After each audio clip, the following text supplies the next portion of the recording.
Welcome back to the deep dive. Today we're cracking open a fascinating and frankly quite a depressing story. It's all about the rapid erosion of celebrity goodwill, specifically in the streaming world. Yeah. And we are focusing on one of the biggest names in the entire space, Kai Cenat. It's a story that just it perfectly encapsulates the sheer velocity of online fame. If you even just look back, a year and a half ago, Kai Cenat was the undisputed king. Oh, absolutely. Untouchable. He was celebrated everywhere, universally seen as the biggest streamer, and genuinely admired for his generosity. We all remember those heartwarming clips. The ones where he was buying PCs for fans. Exactly. Buying gaming PCs for fans who were, struggling just to stream themselves. He really built this image of being the good guy, the one who truly appreciated his audience. And that is the essential context, right? That's the conflict we're diving into today. Hmm. You have to hold that memory of this beloved figure and then contrast it really sharply with the general sentiment that's surrounding him now in 2025. It's night and day. The comments we see now they're brutal. They reflect a complete collapse of public trust. And we're seeing feedback online like, Kai is easily the fakest human in streaming, and just this general perception that he's devolved into this, I don't know, this calculating figure. And this one comment, which I think it summarizes the frustration of that core audience perfectly. It says, "This dude Kai is honestly the most corporate and soulless streamer I have ever seen. Nothing he does is actually genuine." Wow, that is a complete 180-degree shift in public image, and over a really, really short amount of time. It is. And what's particularly interesting here, and our sources really point this out, is that this isn't a single catastrophic scandal that just ruined his reputation overnight. This isn't a Dr. Disrespect situation or, Johnny Smalley. No, not at all. It's not one big deplorable action or some public stunt that just tanks a career instantly. So what is it then? The downfall, if you can even call it that, is far more subtle. It's more insidious. The source material points to a compounding failure caused by a collection of many smaller missteps piling up over time. It's the slow drip. It's the slow, steady drip of disappointment that just, poisons the well. Which is, in the long run, often the most terminal kind of fame collapse, because it undermines the very foundation of that parasocial relationship he built with his fans. Precisely. So our mission today is to dive deep into these numerous incidents that caused this slow erosion. We're talking about the big, highly public, yet unfulfilled promises. Like the Nigerian school. Like the Nigerian school project, yeah. Yeah. The deeply questionable treatment of his professional peers and his collaborators. And critically, the loss of that key relatability factor, the very thing that launched him into stardom in the first place. Okay, so we want to identify the critical tipping points, the specific actions, and maybe more importantly, the inactions that caused this, what seems like irreversible loss of audience goodwill. That's the goal. All right, let's unpack this then. Before we can truly understand why the fall from grace is so painful for his viewers, we absolutely need to appreciate the reality of his rise, because it completely debunks this myth that he was some kind of overnight success. And that myth is being actively weaponized against him now. You have to understand, for a huge portion of his current massive fan base, the ones who found him during or after the Subathon's Kai Cenat genuinely seemed to just spring out of nowhere. Right, like he just appeared at the top. He was just suddenly dominating the entire streaming space. Yeah. This perception of effortless success led so many people to quickly label him as an industry plant. Even Kanye West said something about it. Yeah, even high-profile figures like Kanye West suggested his rise was industry plant shit, which implies he had massive corporate backing from day one, that his success was, manufactured, not earned. But the reality, according to the sources that detail his early life and career, couldn't be further from the truth. Not even close. The idea that he just came out of nowhere is a fundamental misunderstanding of the grind. His career actually started way back in 2015. He was just 13 years old. 13, wow. And he wasn't even focused on streaming then. He was just making these short sketches and, random funny videos on Facebook and Instagram. So that's 5 years before his first big breakthrough. And crucially, he wasn't seeing huge viral success during those early years, right? Well, not at all. He consistently transitioned and refined his content. He moved over to YouTube in 2018. And that just shows an incredible amount of persistence. He was weathering years of consistent effort with very, very little proportional reward. And we have to understand why he persisted for so long. This wasn't just a fun hobby for him. No, it was. It was an existential necessity. He was raised by a single mother, grew up with zero financial stability. At one point, his family was actually forced to stay in a homeless shelter. That's a detail that really needs to sink in. I mean, that level of precarity, it creates a completely different kind of drive, a different kind of hunger. It absolutely does. And the source material highlights this pressure so well. He has publicly stated that he still keeps the sheets he used in that shelter in his current New York home. He still has them. He does, as a stark, constant reminder of where he came from and what he's fighting for. That is a deeply impactful, almost symbolic detail. I mean, keeping those sheets connects his current multimillionaire life directly back to his absolute rock bottom. It just paints a picture of intense pressure and incredibly high stakes. Exactly. So for Kai, making it big on the internet wasn't just about fame. It was literally his only chance at attaining a better life for himself and his family. And when you understand that level of motivation, the hard work he put in, Over those first 5, 6 years. yeah, the low engagement, the constant pivots, it all becomes entirely understandable. He was working for survival, not just for views. And after all that foundational work, the big break finally came, which really demonstrates the value of that persistence. It arrived through collaboration. He became close friends with another YouTuber, Fanon, and that connection eventually led to him becoming part of the collaborative group known as AM. And that was the catalyst. That was the essential catalyst he needed to break through the YouTube algorithm's noise. By the end of 2020, his YouTube channel hit nearly 370,000 subscribers, and his videos were consistently pulling in around 200,000 views. And that growth finally gave him the confidence to make what he saw as a crucial, necessary sacrifice. Dropping out of college that same year. And he wasn't failing out, he just realized college was, in his words, actually holding me back in the long run. Right, it was taking up time. He was consuming massive amounts of time with homework and stress that he could otherwise be dedicating to building his audience. He recognized the rare opportunity he had and he prioritized it completely. And the decision proved immediately correct. He transitioned to live streaming on Twitch in February 2021, and the ascent from there was it was truly meteoric. By 2023, he was an undeniable titan of the platform. He was consistently pulling between 200,000 and 300,000 live viewers every single stream. Which is just mind-boggling. It's exponential growth. But then came the ultimate career rocket fuel, the subathons. The Mafia on subathons, I mean, these cemented his place in Twitch history. For sure. In January 2023, the first Mafian became one of the biggest streaming events in history. He achieved over 326,000 peak subscribers. That put him firmly in the pantheon of all-time most subscribed streamers. He briefly lost that title, but he didn't stay down for long. No. Mafian 2 in November 2024 put him right back on top. He took the #1 spot with an incredible 728,000 paid subscribers. Just the numbers are staggering. In terms of raw metrics and reach, Kai Cenat seemed genuinely unstoppable. He was the king of engagement. Okay, here's where it gets really interesting, though. Despite those utterly dominant metrics, the general goodwill, that feeling around him, began to evaporate so quickly in 2025. The love shifted into skepticism, and the overall sentiment moved from him being the ideal streamer, the perfect success story, to someone who many online now see as a fake corporate figure.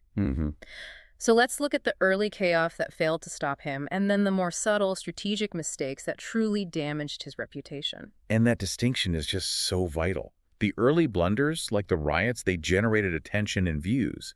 But the later missteps, the broken promises, they destroyed trust and authenticity. And he certainly had plenty of high-profile blunders early on. The source material notes he was temporarily banned from Twitch 9 different times. 9. That alone is a record for controversy. And we can't forget the headline-grabbing stunts, like teaming up with Mr. Beast for that fake fireworks incident inside his house, or just other boundary-pushing content. These show a pattern of behavior designed purely to go viral, to capture attention at all costs. But the major incident that truly tested the limits, and that should have, by all conventional celebrity standards, completely derailed his career, was the NYC riot in August of 2023. A textbook example of ambition just completely overriding preparation. And it shows the dangers of treating the real world like it's a stream chat. What exactly happened? He spontaneously promised an in-person PlayStation 5 giveaway to his millions of fans. He broadcast the location, the time, But no planning. with zero proper permits, no logistical support, no crowd control, no security planning, nothing.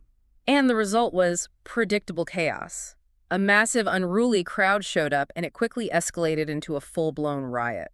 Police estimated the crowd reached into the thousands. The destruction was extensive. It led to multiple arrests, including Kai himself. He was charged with inciting a riot. A serious charge with heavy consequences. Very serious. Yet, and this is the fascinating analysis from our sources, this massive, dangerous public incident actually failed to hurt his career. How do you explain that? How is that possible? Well, the expert analysis suggests that incidents like the riot and the massive global headlines they generated, streamers arrested after inciting riot, they actually functioned as this massive free marketing campaign for him. Wow. So any publicity is good publicity. In this case, yes. He was suddenly being featured on mainstream news outlets, reaching audiences far, far beyond the typical Twitch user. So he didn't just survive the chaos, he monetized it. He was essentially Teflon. Absolutely. The data backs this up. We saw a measurable jump in his follower count and his sustained concurrent viewers immediately following the incident. Why? Because new people were curious to see the guy who caused the riot. They wanted to see what the fuss was about. Exactly. Viewers forgave the dangerous public incident readily because the excitement and the scale of the chaos had just fit the narrative he was building of an unfiltered, boundary-pushing star.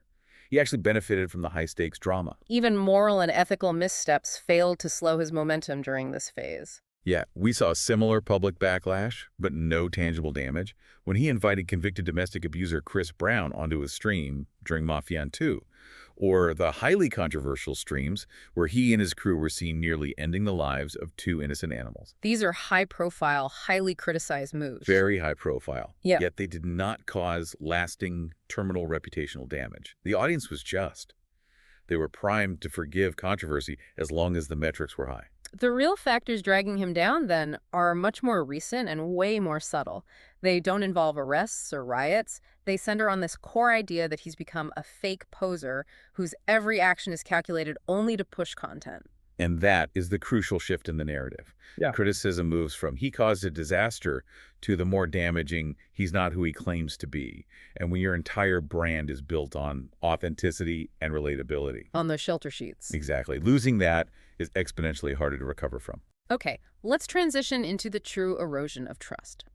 Let's focus on 2 major recent failures that specifically undermined his credibility, especially around philanthropy and generosity.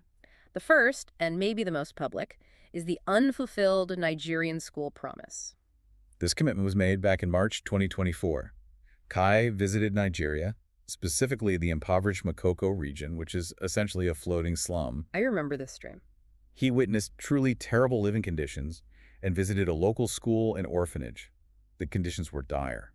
I mean, dozens of students crammed into these tiny, dilapidated classrooms, orphans forced to sleep on mattresses laid across school desks. The emotional weight of that stream was massive. He was incredibly powerful.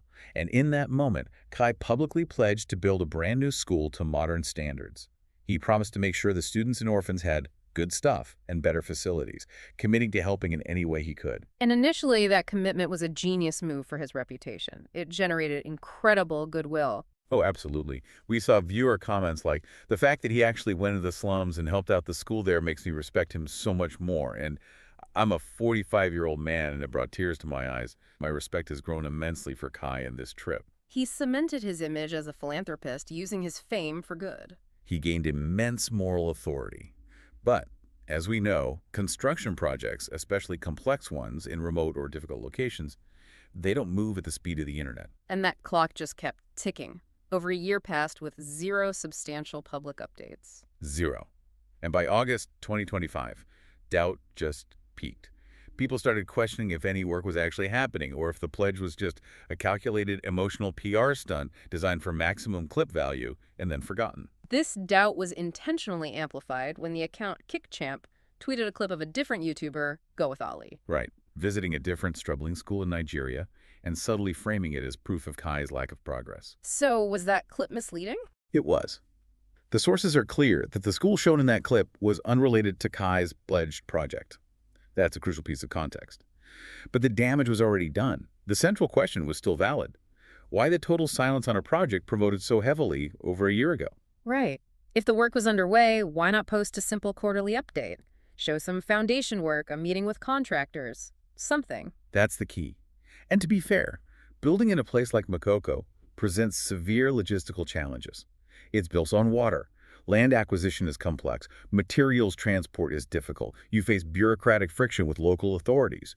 A multi-story modern school might genuinely take 2 years or more to complete properly. So the issue wasn't the timeline itself, it was the communication during that timeline. Precisely. If he had just posted monthly updates saying, hey guys, we face permit delays, or the foundation is taking 6 months longer because we have to build on stilts, the narrative of goodwill would have been maintained. You would have shown progress. The failure was the proactive communication.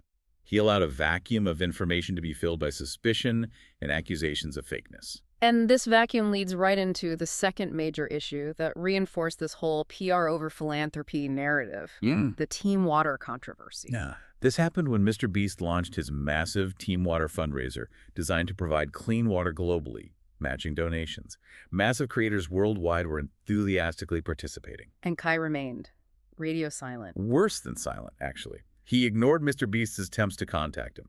He even hung up on Mr. Beast during a different charity stream where the topic came up. And then his peer, Aiden Ross, escalated the situation by offering a massive challenge. Aiden offered to match Kai's donation 1-to-1 if Kai pledged $400,000 to Team Water.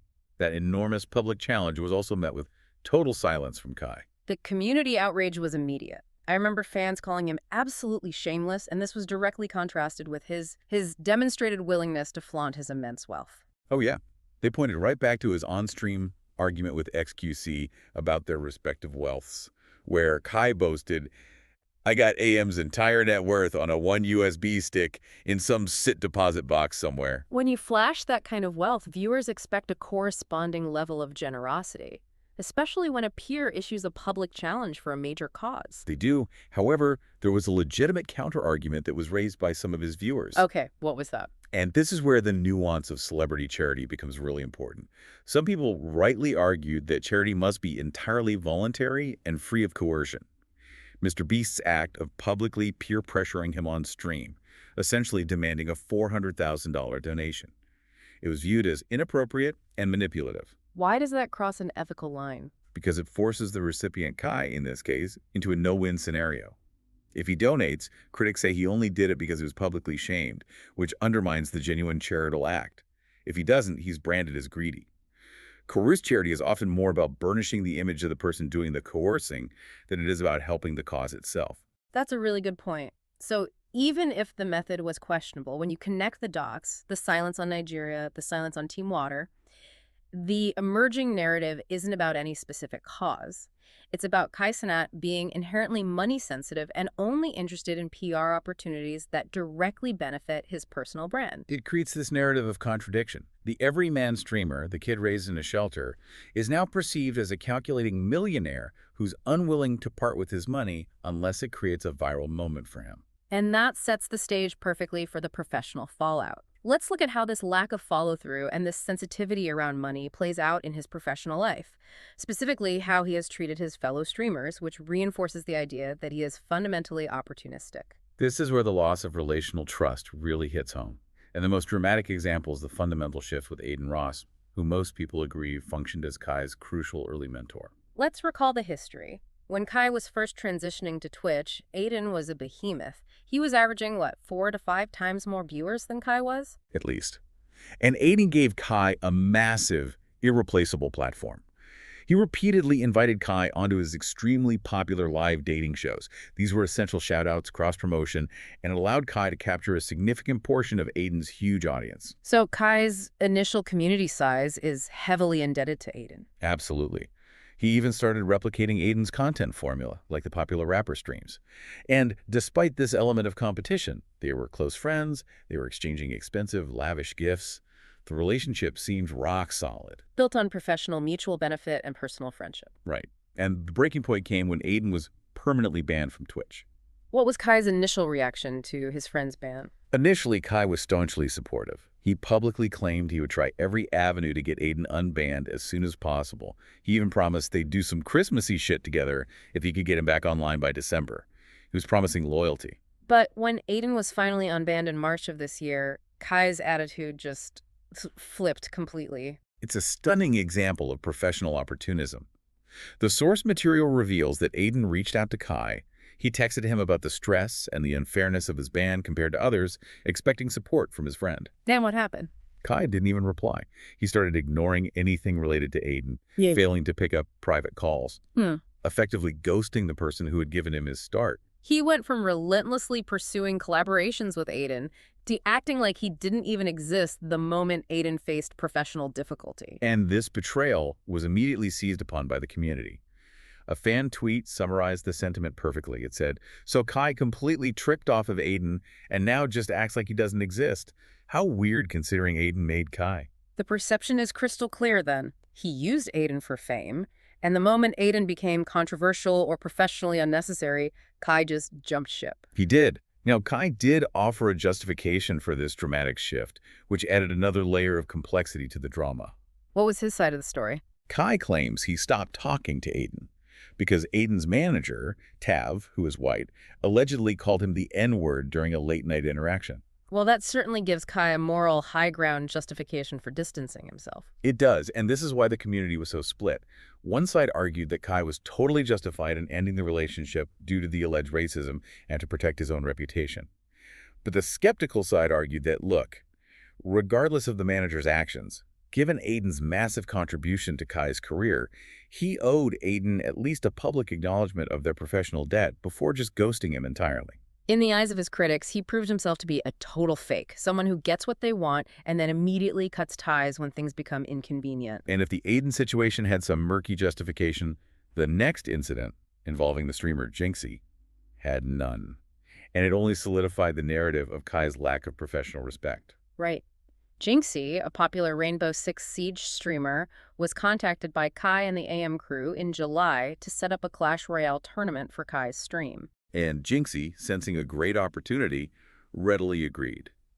But the disrespect began immediately, and it stemmed from Kai's overwhelming lack of organization.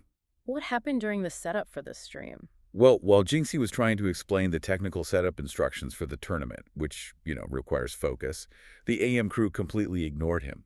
They were openly talking amongst themselves about Jinxie's dating life and other off-topic subjects, completely derailing the important technical discussion. That just shows a massive disregard for Jinxie's professional time and effort. It does. And then came the ultimate professional insult. You forgot. Kai completely forgot about the prearranged tournament entirely. He decided, without informing Jinxie, to pivot his stream into an IRL stream instead. Jinxie only found out about the change of plans when his own stream chat started telling him that Kai was doing something else. That is just staggering negligence. He didn't even send a text or a notification. The lack of a simple courtesy notification is what infuriated the community.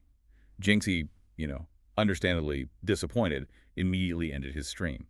This incident sparked significant backlash, even within Kai's own chat, which started spamming L's for the way he treated a collaborator. And this is the critical insight that reinforces the lack of authenticity. Kai only noticed and tried to apologize after his own chat turned against him. He only responded when his immediate income or viewership was directly threatened. That's the pattern. The apology wasn't motivated by genuine regret for Jinxie's wasted time. It was a damage control measure to appease his own audience. It reinforced the belief that he only cares about his viewership metrics, not the people around him or professional courtesy. Okay, so we've established a clear pattern of accountability avoidance. He ignores issues until he is absolutely forced to respond by internal fan backlash. Let's look at the two major instances where this avoidance played out most clearly. And we circle right back to the Nigerian school update as the prime example. Kai only provided the update, claiming the difficult location meant a long 2-plus-year construction timeline and showing a very short clip of initial work, after the backlash over the silence reached critical mass within his own fandom and threatened his standing. The implication is heavy. If his audience hadn't aggressively demanded the truth, would he have simply let the project fade into obscurity, never mentioning it again? The evidence across multiple sources suggests silence is his default setting when he's confronted with an inconvenient truth or responsibility. And we see this even more clearly when XQC called out the botting problem on the streams of Kai's close friends. And XQC, being XQC, confronted him with hard data, not just speculation. Exactly. XQC pointed out that streams from members of Kai's inner circle, specifically Kai, were exhibiting highly suspicious viewer patterns. They would jump suddenly from averaging fewer than 1,000 views to sustaining over 60,000 viewers almost overnight. A jump that big is not organic. No, XQC noted that this kind of organic growth doesn't add up statistically. And the key technical detail was the unvalidated viewer count. Explain that for us. What does unvalidated mean in this context? It's a crucial detail for understanding the streaming ecosystem. XQC highlighted that for some of Kai's friends, nearly 70% of the audience was classified as unvalidated. That means they were not logged in, highly likely to be viewing from unusual geographic locations, or behaving in ways inconsistent with typical logged-in users. So in short, they were highly likely to be bots. Very likely, yes. To give you some context, even on Kai's own massive Mafia 3 stream, which had hundreds of thousands of concurrent viewers, only a small percentage, around 18,000 out of 123,000 were unvalidated. So about 15%. Yeah, that rate, around 15%, is considered normal. It represents genuine viewers who are logged out or watching on platforms like smart TVs. But 70% unvalidated is a massive statistical anomaly. The industry threshold for suspicious activity usually sits around 30 to 40%. When you hit 70%, it's almost certainly organized, fraudulent activity, whether or not the streamer explicitly bought the bots themselves. The data was just overwhelming, suggesting serious integrity issues within his immediate professional circle. Yet, Kai chose to ignore the issue until XQC forced his hand and the backlash reached his community. And when he finally responded, he completely bypassed the data, the verifiable argument, the numbers presented by XQC. Instead, he launched a personal attack. He did. Kai responded with what many observers called a rambling, defensive yap session. He personally attacked XQC's character and appearance, saying things like, "It looked like you eatin' gang. It's a pattern. Something is going good on this side, like something got to say." That is the ultimate sign of defeat in a public debate, attacking the person instead of the argument they presented. It absolutely confirms the broader pattern of behavior. First, ignore inconvenient truths. Second, maintain radio silence until the criticism becomes a career risk. And then, when you're held accountable with data, lash out defensively rather than engaging with the evidence or taking responsibility for your team. So we've covered all the symptoms: avoiding accountability on charity, ghosting or disrespecting peers, ignoring verifiable integrity problems like botting. Now, let's synthesize all these points. What is the fundamental root cause of the hate and the loss of goodwill? At the end of the day, the root cause is the terminal loss of the everyman image. Kai has, in the eyes of his core audience, become fundamentally too fake. He once represented the pinnacle of authenticity, the guy who came from a shelter, working hard, just having fun with his friends on camera. That's the memory. But the current analysis paints him as a corporatized entity, trying to navigate the high-stakes world of traditional celebrity culture while still using the language of streaming culture. He's balancing these two worlds, and that bridge building is perceived as inauthenticity by his original audience. And the complaints have become hyper-specific about the shift in his public persona, right? Moving beyond just general criticism. Absolutely. Longtime viewers note that everything he says or does on stream now feels rehearsed. His reactions, the way he laughs, the way he reacts to music, they seem less spontaneous and more geared toward farming high-value viral clips for social media distribution. They feel manufactured. I love the running fan joke about him having a stylist, not just for his fashion and expensive watches, but for his music taste and his on-stream reactions. It sounds like hyperbole, but fans have concrete evidence they point to. They often cite the footage from an NBA YoungBoy concert, someone he publicly claimed to be a massive fan of, where he was filmed just standing there awkwardly, just smiling, lacking any genuine excitement or energy. He looked like someone trying to perfectly match a vibe he didn't genuinely feel, just for the benefit of the camera. And that awkwardness reveals the core trade-off he has made. This managed fakeness actually benefits his celebrity streams because it helps him match the vibe of the high-profile guests he hosts. It makes him appear professional and curated, which is what the celebrity guests expect. And those streams are enjoyable for the viewers who tuned in specifically to see the celebrity. Exactly. But the cost is paid by the longtime viewers who came for the original, unfiltered Kai. That's the critical dichotomy. For the veterans, the current state of his stream is profoundly disappointing. And that intense personal disappointment translates directly into the aggressive online anger and hate we see. They feel betrayed by the very person they helped elevate. It's a deep sense of loss for them. So let's bring this full circle. What is the current reality of his career metrics, and what is the likely future of this accumulating reputational damage? Well, we have to maintain objectivity here. Despite the overwhelming online hate and this narrative erosion, his metrics are currently, at the time of this deep dive, largely unaffected. Still, Mafia 3 still pulled strong viewership. And his YouTube videos are generating massive engagement and revenue.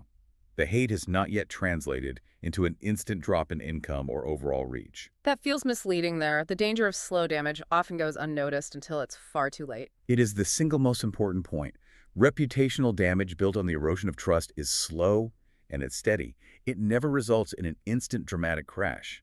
Instead, it gradually causes people to just stop caring.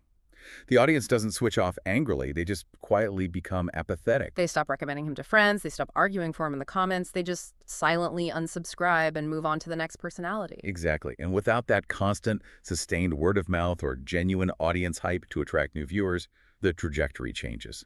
The prediction is that without a fundamental shift in behavior and attitude, without regaining that perceived authenticity, it's only a matter of time before Kai starts to fade slowly into obscurity. And someone else who appears more real steps into his place as the hot new streamer. But you mentioned the door is still open for a course correction. It absolutely is. The data shows he still has a massive loyal base. The sources suggest he has time to get his act together and win back most of his loyal viewers. But that requires him to acknowledge the fundamental critique that he is perceived as inauthentic and start acting to fix it. He has to show transparent accountability. Transparent accountability rather than defensively lashing out at his critics. He needs to go back to the ethos of the kid who kept those shelter sheets. So what does this entire saga, the rise, the imperviousness to scandal, and the vulnerability to inauthenticity, what does it mean for all streamers who build their multi-million-dollar brands on the twin pillars of relatability and authenticity? Well, the discussion we've had today highlights a really profound distinction in the modern media landscape. Massive, high-profile controversies like riots, arrests, or major stunts can generate instant headlines, but they often fail to result in long-term career damage because they boost reach and can be forgiven as a result of chaos. Right. The audience embraces the drama. But by sharp contrast, a slow, steady erosion of trust, built on broken promises, the perceived abandonment of friends, and fundamental inauthenticity. That may be a far more insidious and ultimately terminal threat. It's a slow death by 1,000 paper cuts, because it poisons the well of the parasocial relationship entirely. So that brings us to the final thought. Yeah, this raises an important question for all of you, for all consumers of online content. In a media landscape where audiences constantly demand authenticity, is it even fundamentally possible for a multi-millionaire, chart-topping streamer who operates at a corporate scale with agents, managers, lawyers, and massive financial incentive to genuinely maintain the everyman relatability that made them famous in the first place? Think about that tension between scale and sincerity as you decide which creators you choose to support next and what boundaries you're willing to draw when determining what is real.